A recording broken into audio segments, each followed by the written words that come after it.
কুৰিৰো অধিক বিহুৱা দলৰ ঢোল পেপা গগনাৰ মাতেৰে মুখৰিত হৈ পৰিল জামুগুৰি হাটৰ ঐতিহ্যমণ্ডিত বৰপুখুৰীৰ পাৰ। অসমৰ মুকলি বিহুৰ বাটকটীয়া স্বৰূপ জামুগুৰি হাটৰ ঐতিহ্যমণ্ডিত বৰপুখুৰী পাৰৰ ৬৪ সংখ্যক মুকলি বিহুত অসমৰ লগতে জিলাখনৰ বিভিন্ন স্থানৰ পৰা অহা ২০ আৰু অধিক বিহুৱা দলে বিহু প্ৰদৰ্শন কৰে।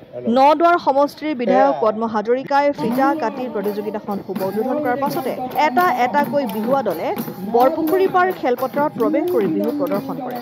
প্ৰায় ২ ঘণ্টাৰো অধিক সময় ধৰি একে সময়তে ২০ আৰু অধিক বিহুৱা দলৰ পেপাৰ টিহিটি মাত ঢোলৰ গুমগুমনিত ৰজন জনাই গ'ল বৰপুখুৰী পাৰৰ আকাশ বঁটা।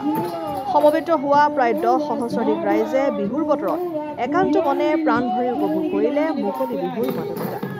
বৰপুখুৰী পাৰৰ ঐতিহ্যমণ্ডিত যি বিহু মেলা আজি ইয়াতে প্ৰতিযোগিতা হ'ল। ১৬টি দলে অংশগ্ৰহণ কৰিলে।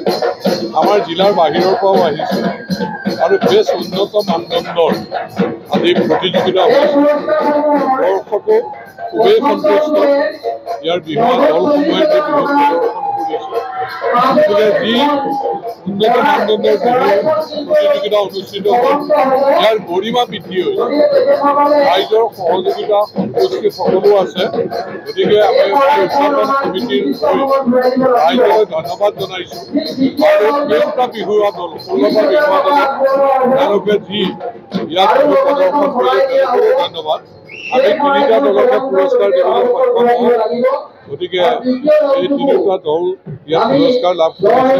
ৰাইজৰ সন্তুষ্টি বিচাৰকৈ সুন্দৰকৈ যি তেওঁলোকৰ বিচাৰ কৰিলে সকলোৱে সন্তুষ্টি প্ৰকাশ কৰিছে।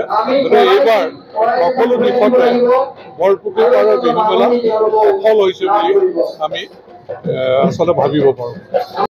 জামুগুৰি হাটৰ পৰা ৰাতুল হাজৰিকাৰ ৰিপৰ্ট, অসম আদিত্য।